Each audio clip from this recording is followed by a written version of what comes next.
One of the biggest Bengals fans on the planet is with us. Bengal Jim. I don't know. Do we call you Superfan? What do we call you? I just call you Bengal Jim. But what do people call you? That'd be the nicest thing if you just call me Bengal Jim. My wife has called me way worse than that, but Bengal Jim has been a name that's stuck with me since I'm about 13 or 14 years old. But Bengal Jim is fine, but I answer to pretty much anything.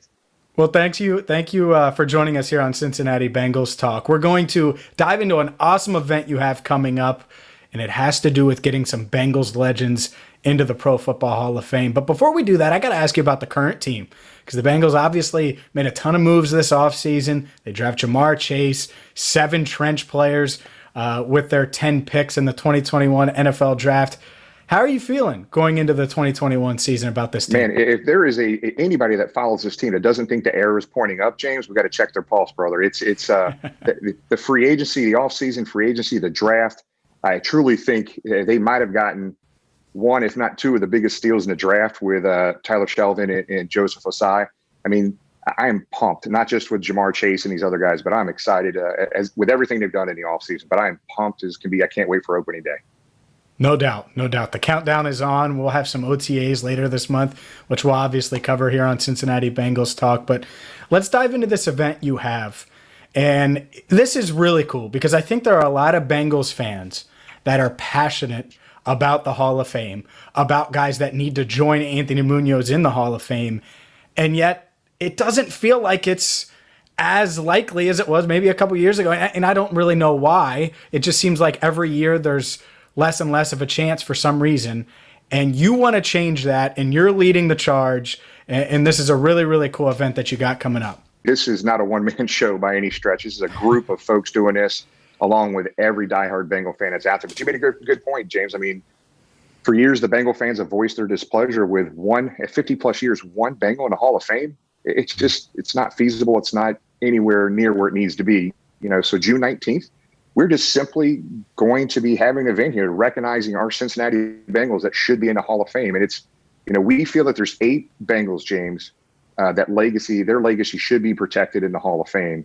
And I'll give you a quick list of them. We can dive into any of these, but, our 8 that we've identified is Corey Dillon, Chad Johnson, Max Montoya, Lamar Parrish, Isaac Curtis, Willie Anderson, Ken Anderson, and Ken Riley. Beyond a doubt, these last 3 should absolutely be in.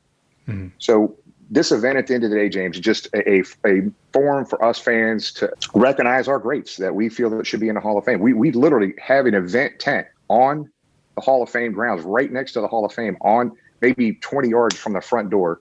We're going to have such a good time up there, James. It's going to be a blast. It's called the Jungle to the Hall. I love the name. And again, as Jim said, June 19th. Where can our viewers get more information if they want to join you up in Northern Ohio? Yeah, so basically we pinned these posts, the details and the information on the top of our Facebook pages and our Twitter account as well. We have some discounted tickets to the Hall of Fame because after the event itself, the main focus of the event, James, is going to be from 1 to 3 o'clock. Mm-hmm. During that time is our rally, what we're calling our rally. We'll have some local, national media there. But man, we've got a lot of stuff in stone. There's some tentative things going on. I'll kind of go through the quick list, quickly here, but we've got Mel Blount doing a personalized video introducing basically why he thinks Ken Riley should be on the Hall of Fame. He's doing that now. The ex-Pittsburgh Steeler Hall of Famer, great cornerback. It was very painful to talk to him as a Bengals fan, guys, but he is as adamant as us getting Ken Riley in Hall of Fame. That man is so respected. Ken Riley II, Ken Riley's son, will be joining us virtually that day. Chris Collinsworth has done a video intro for us for Ken Anderson. Michael Strahan right now is doing a video for Willie Anderson. Right now, tentatively, Willie Anderson is planning on being at the event, James. So things can change, but as of today, he's planning on being there. Wow. Out of all of these players, he might be the most underrated because people at least remember Ken Anderson for the Super Bowls. Ken Riley, 5th in the NFL history in interceptions. And yet Willie Anderson, he played on a lot of bad teams. And so it's really easy to forget about part of his career. Awful teams, but you got to understand some of the stats around him. I mean, he played in 25 games against Hall of Famers, Hall of Fame defensive ends, and allowed 1 sack, James, 1 against 25 Hall of Famers. He only gave up 15 sacks in 13 years. And it's just, mind-boggling that, this last year he got a little step in the right direction with the Hall of Fame on this, but Willie Anderson is an absolute must be in the Hall of Fame, in our opinion, as well. But I mean, what's even on top of that, just to let you know, I mean, right now, Anthony Munoz is formulating plans to be up there with us in person right now. The Bengals UK folks are doing a tribute video. We're going to use my buddy Zim and Zim and Ace. They've already done a dedication video for Ken. We've got other speakers right now. We're kind of firming up here. This is just going to be an outstanding, fun event. After that 3:00 event's over with, the Hall of Fame is doing a special, basically a special display, a Bengals display in the Hall of Fame. So everybody can go in and get a tour of the Hall of Fame. There's a big special Bengals display there. But I am really excited about this. At the end of the day, James, it's just going to come down to it's important to make sure that we get bodies there. We've got a huge amount of fans right now RSVP'd. That is on our links at the top of our social media pages. But we've got a lot of people out there say they're going, but they haven't RSVP'd. So we want to make sure we get more of an accurate head count. I think we have about 150 to 160 people right now that have RSVP'd, and we're still over 30 days out from the event. I think we're 31 days out right now. So I got a feeling the next 2 or 3 weeks, that number is going to double and triple. So we're excited about it. Make sure you follow Jim on Twitter at Bengal Jims _BTR. And it's that simple. You can get all of the details there. And heck, you might meet Willie Anderson. I mean, that alone is worth the trip up if you get to meet Willie in person, because like you said, he is a Bengals legend. Let me ask you this, because I think the two that people my age specifically, I remember Willie Anderson, and I know how good he was, and I remember those bad Bengals teams, and then when he got to help them to the playoffs in 05, and they were more relevant again, right? We all remember those years, but yeah. Let's go back a bit and talk about Ken Anderson. And you can watch it on YouTube, but I think it's much different when you're experiencing it, right? Today's 15-year-olds don't remember 2005. Well, that to me is like my fondest memories of following the Bengals and being a Bengals fan because of how awesome it was that season. I can't imagine how great it was in 81 watching Ken Anderson be league MVP and lead the Bengals to the Super Bowl. James, it was that was my first year watching football as a little guy, right? And that was the most amazing season to me. And there wasn't a better quarterback in the NFL for sure for those 2 or 3 year stretch in 80 through 82, 83. Ken Anderson, absolutely amazing. That season was amazing. I got goosebumps as you were talking about it, James. It's just I want today's fans to experience a playoff run like that in a Super Bowl. This city gets out of control. I know it's a great sports town, baseball and football, but I have never seen a city like that in 81 and 88, 82, 80, 89, the Super Bowls.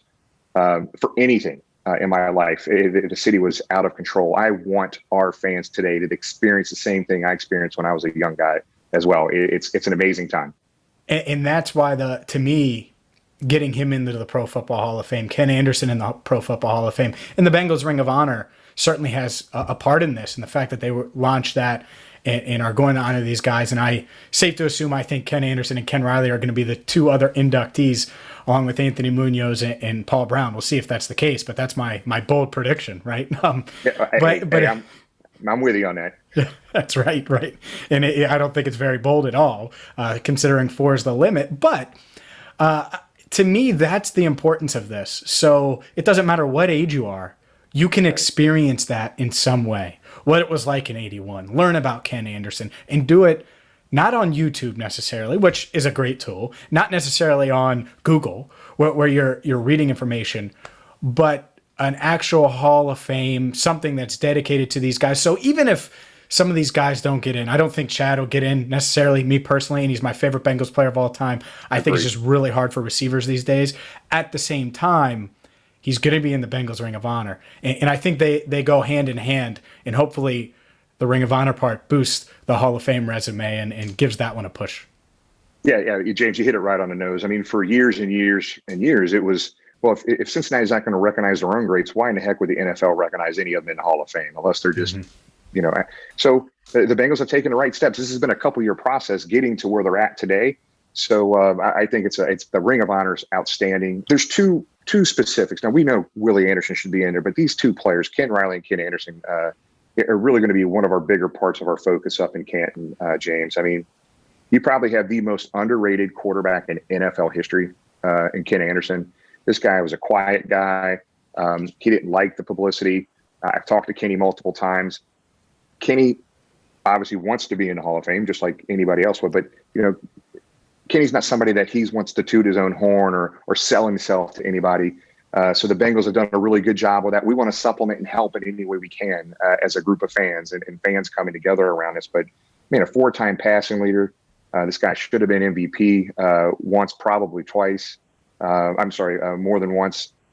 This guy was an absolute stud, and he was the first quarterback in a West Coast offense. He was the originator, him and Bill Walsh, of that West Coast offense. There's all kinds of storylines around Ken Anderson, the why he should be in there. He's a no-brainer. Ken Riley, good grief. Number 5 all-time in NFL history in interceptions. He has more interceptions than 29 DBs in the Hall of Fame, James. I don't. If there's anybody that has an argument against either one of these guys, it's not even worth arguing today or debating. These two need to get in there, and I think over time you're going to see both these guys get in there. But some of the processes around this Hall of Fame voting for the seniors does have to change a little bit. We do have John McClain on our show here coming up Sunday night, who writes for the Houston Chronicle, who's also one of the 9 senior voters. Really good guy. So we're excited to have him on, and maybe he can help explain and provide some transparency around the process and the voting, how it works, and other than a popularity contest, how that works. So we're gonna have a lot of fun with John this week too, talking about that. So look, the efforts that we do, that we're putting through this, we're just going to go up to Canton, have some fun, and just recognize our players, go through a tour of the Hall of Fame. If you haven't been to the Hall of Fame, it's an amazing place. And just have fun and just talk about our Bengal greats. And several of them are going to be there either virtually or in person. So I'm looking forward to it. We just want to do what we can to help on our end, James. If you want to join the movement and help in the debate, help in the cause, make sure you join Bengal Jim and friends in Canton. That's going to be a ton of fun. Again, it's June 19th. All of the details on his social media channels. Jim, usually it's the other way. Usually you're interviewing me. So this was a nice change of pace. I appreciate all you do, and I appreciate you coming on Cincinnati Bengals Talk. Man, we love you, buddy. We love following you. Keep doing what you're doing, James. Everybody out here from Bengal Land follows you and keeps up with you. Thank you.